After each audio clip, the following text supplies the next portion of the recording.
Congress party నుంచి NT Ramarao కాళ్ళ దగ్గరికి చేరినటువంటి పెద్ద కోవర్టు.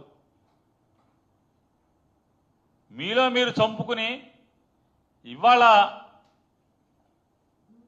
ముద్దాయిలుగా వైసీపీ వాళ్ళని పెట్టి ఇటువంటి తప్పుడు ప్రకటనలు ఇచ్చినంత మాత్రాన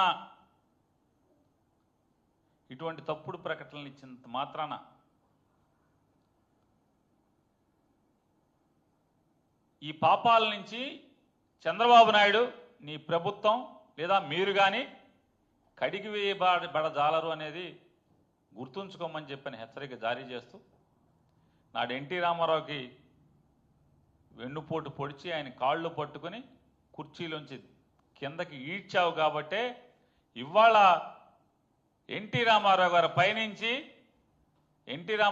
పైనుంచి మీ కొడుకుతోనే మీ కాళ్ళు పట్టించి మీ కాళ్ళు బరబరా ఈడ్చి మీ ప్రతి కుర్చీలోంచి ఇవాళ తెలుగుదేశం పార్టీ కుర్చీలోంచి లాగుతున్నాడు. రేపో మాపో ముఖ్యమంత్రి కుర్చీలోంచి కూడా లాగే రోజు తొందరలోనే వస్తుంది.